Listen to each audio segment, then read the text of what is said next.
Hello my friends, so before we get started I'm going to show you very quickly how I sketch a dog, and this is just a very fundamental basics. So first I start with one circle, which will be the head, and then in that circle I put a second little circle which will act like the snout or the nose, and then I put a little nose at the top there, and then from there you can draw this kind of V shape which will help you line up where the eyes and the ears should be.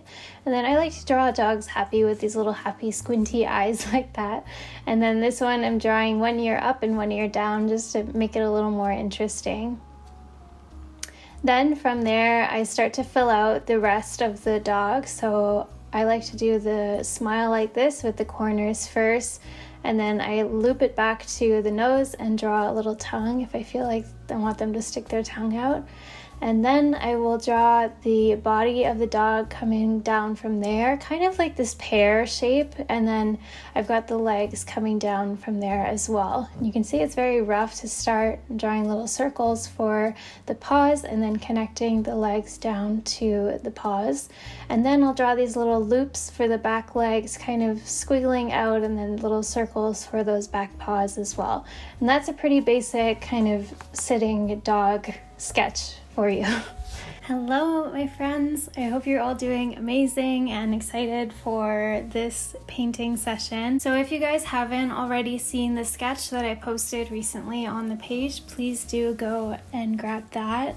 And like I said on that post, you can download that sketch and print it and trace it on your own paper at home if you are more of a beginner or you just don't want to take the time to sketch your own. But if you are working on your drawing skills and are a little bit more advanced in terms of artistic capabilities, I would suggest that you draw your own little dogs and then follow along the tutorial with me. So for this tutorial, I'm going to be using some watercolor paper. This is the final look. So for this tutorial, I'm using a pretty thin watercolor paper, which is from my local store called Desserts. I'll leave the link if you guys want to buy this one, but it is a cold pressed paper. I'll also be using Turner gouache as well as M. Graham white gouache, and then also some Winsor Newton gouache tubes, just because it's what I have on hand. Sometimes the store runs out of the Turner ones, so then I buy Winsor Newton when I have to.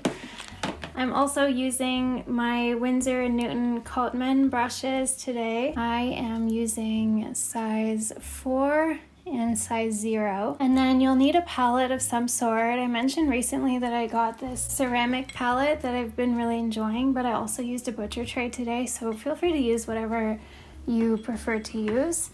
And yeah, other than that, I'll use a pencil and a kneaded eraser as usual, which is this little guy here. Yeah, without further ado, let's get into it.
So I'm just starting with this little dog on the bottom right here, and I am making him a really light shade of gray. And you might have noticed before that I penciled in his eye a little bit darker, and that's just because I didn't want to lose the placement of the eye once I put the paint down and couldn't see through it as much anymore. So you'll probably see me do this a few times over the course of the painting, and that's just so I can see through the paint basically.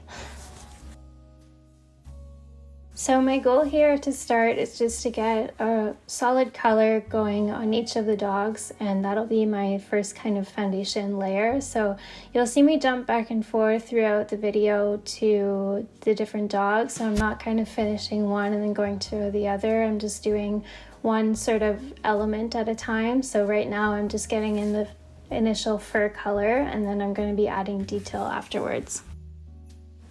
Here I wanted to find a reference photo of a Chihuahua because they have pretty unique kind of color tones. So I found one here, which is very cute. And I'm using this as a reference for the fur color of the Chihuahua here on the left. So I just started with a light brown color and I'm getting that in first, but you can see first I am penciling in my eyes again on the dog just to keep them in place so that I don't lose them under the color afterwards. And now I'm going in with a light brown wash just in the areas that I know I want to keep light.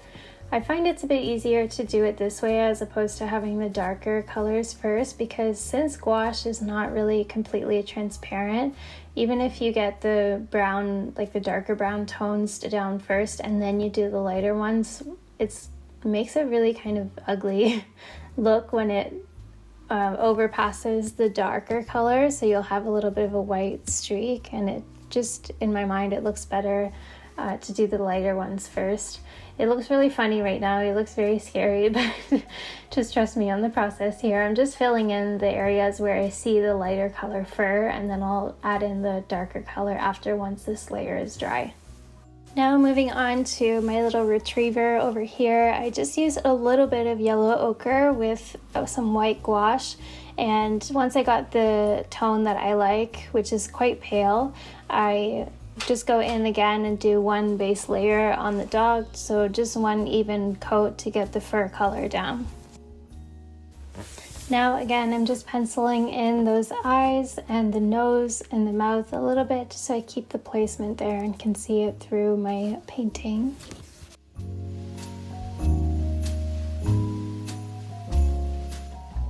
Then I just went ahead here and painted in a base layer for the other lab next to him, which will be a chocolate lab in this case.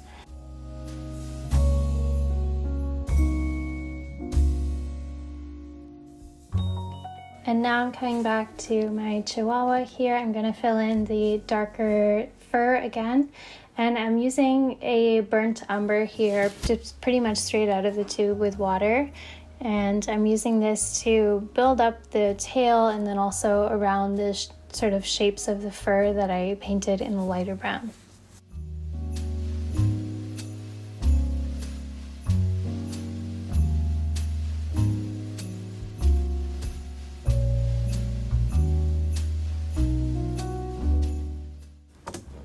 I'm coming back to my gray dog over here, and I'm just going to start adding some depth and dimension with a darker shade of gray. And the important thing to remember here is that lighter gouache will dry darker and darker will dry lighter, so I'm always keeping this in mind. Sometimes you'll see when I put the paint down, it might not show up right away, but then as it dries, it gets darker. So I'm kind of used to that. If you're not used to that, take some time to practice that, or just be patient with yourself if it doesn't look quite the way you want it to right at the beginning. But for this little dog here, I am just painting some little patches and making him a little bit of a mixed breed type of dog.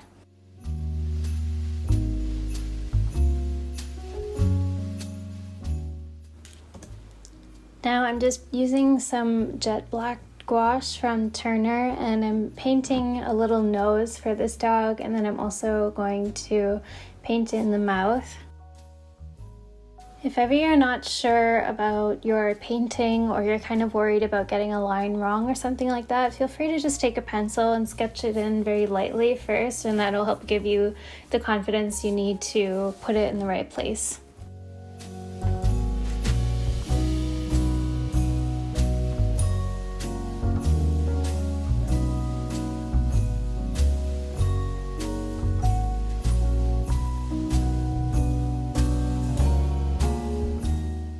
Now I'm just taking a very, very light pink, which is quite a lot of white gouache with just a tiny bit of coral red, and I'm just putting this in their ears to get a little bit of a pink look.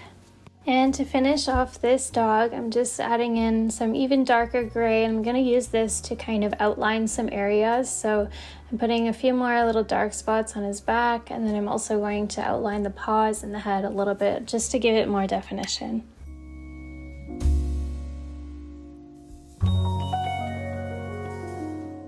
And I'm filling in this little Chihuahua's face here using my size 0 brush and some jet black again. And this is where those initial pencil lines are coming in very handy because I can see them very well through the paint. So it helps me keep everything in line and enjoy painting rather than kind of stressing about where everything should be.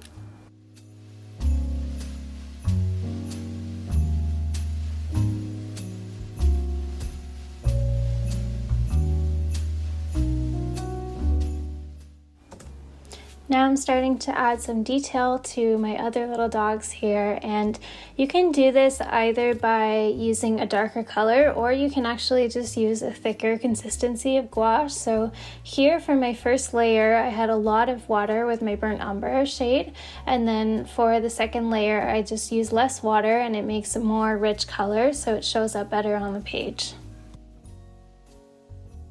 And then the same for my little golden here. I'm using a little bit more yellow ochre, but just a tiny bit. And you'll see, because it'll dry a bit darker, I'm going in very lightly here to add some detail.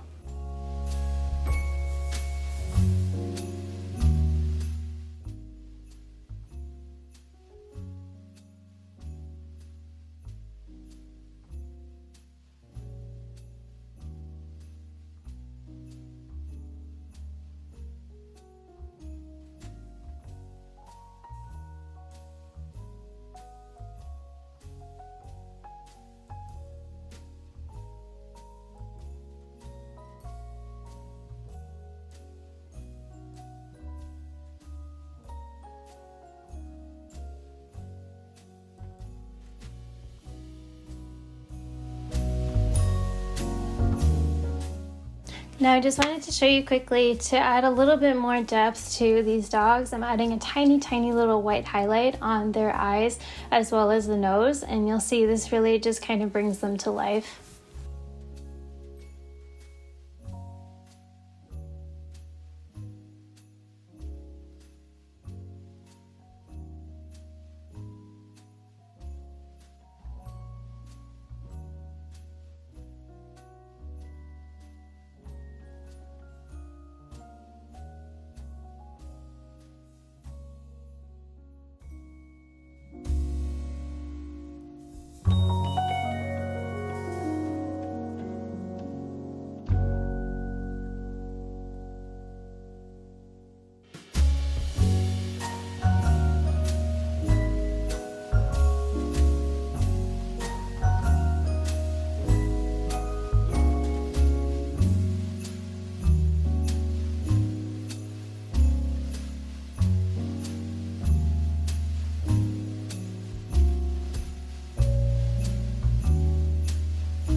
Now I'm going in with some yellow ochre mixed with white, and I'm going to start painting in all the little antlers of the dogs.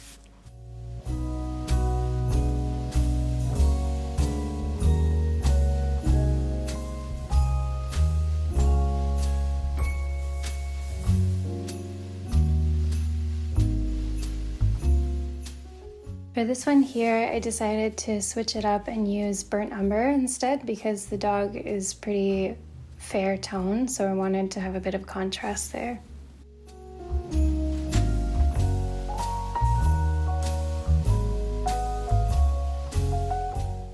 I'm starting to fill in the branch that the dogs are holding here, and for this one I used some raw umber instead of burnt umber.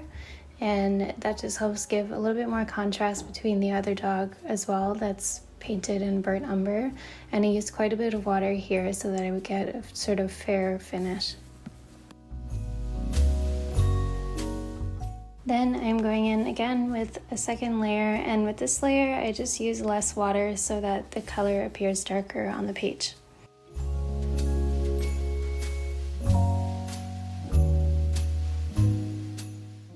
I'm taking my deep green color by Turner, and I'm using this to start filling out some areas across the page that I feel like would look good with this color. So I've got the foliage on the tree branch, and I'm also going to do this dog's antlers here in the dark green, and anywhere where I feel like it just kind of works, that's where I'm going to put it.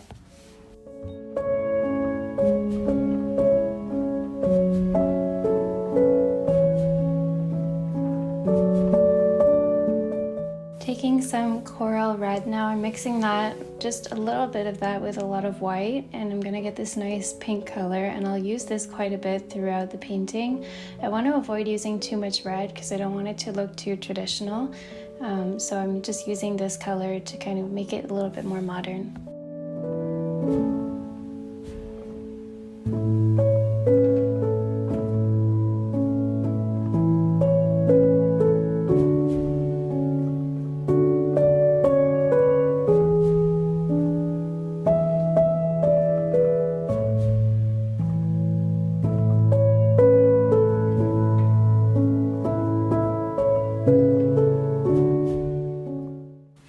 Taking just a tiny bit more red added to my mix. Remember here that the lighter colors will dry darker, so I'm going in very lightly with a tiny bit of a darker shade of pink just to add some shadows there and build those shapes up a bit more.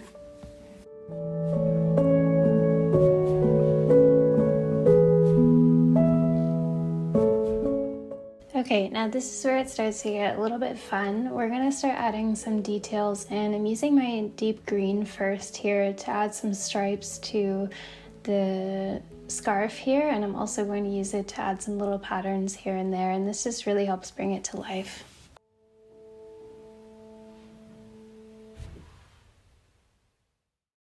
I'm going in now with a little bit of that yellow shade again, so just a bit of yellow ochre with a lot of white, and you'll start to see that my color palette's really building here. I'm sticking to certain colors to try to unify the whole piece, so it's really just yellow, green, pink, and then you'll also see some red later on.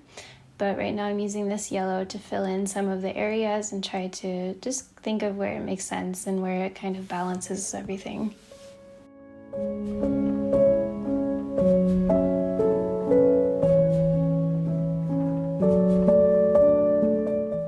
And then for this string of stars here, I just used some yellow ochre straight out of the tube to paint that little string there that kind of unifies them together.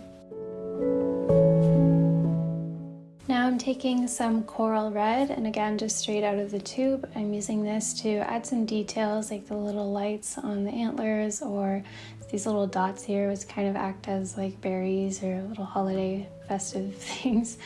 And then I'm also going to do the bow and just some different areas with red where I feel like it needs a little bit of a pop of color.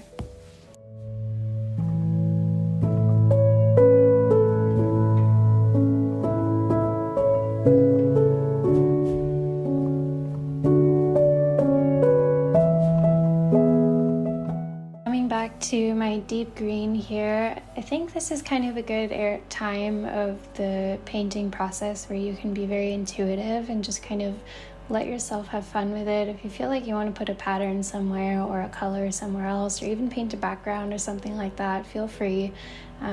I tend to kind of just go with this process like toward the end. I just add whatever details come to my mind, and it makes it a bit more fun and kind of playful, and also keeps the painting loose and your own personality.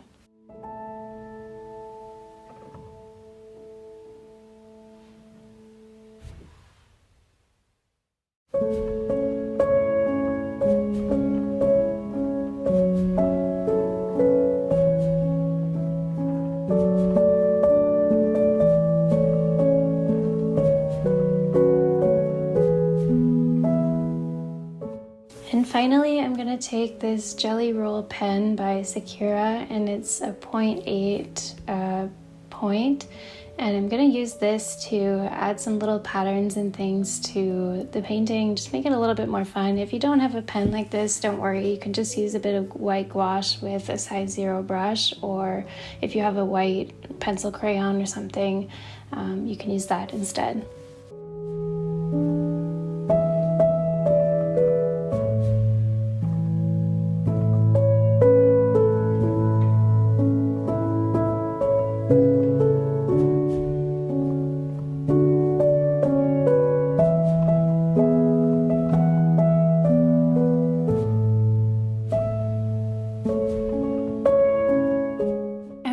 Enjoyed that painting session tutorial. Please do post pictures of your art if you feel inspired to, or share it online if you'd like. I cannot wait to see what you guys made. I really enjoyed painting these guys. They are so cute. I feel like I never get tired of dogs for any season. If you felt like this tutorial was a little bit too advanced for you, don't worry, because we have more coming that is a little bit more scaled back. So like the Gouache 101 tutorial, which is coming soon, will be very kind of catered to beginners looking to start into gouache, or even if you're advanced painting with gouache, you'll find some helpful tips in there, I'm sure. So we're going to cover all that in the next tutorial, and then if you guys want more simple tutorials as well going from here, just let me know and we can definitely do that. I was thinking it might be fun to do a mix of like drawing tutorials and painting tutorials, and I can also give you guys some feedback and little art critiques and stuff as well. So we'll keep it very like communicative, like you guys let me know what you want and I'll be here making videos. But yeah, so thank you for joining, and I'll see you guys next time. Bye.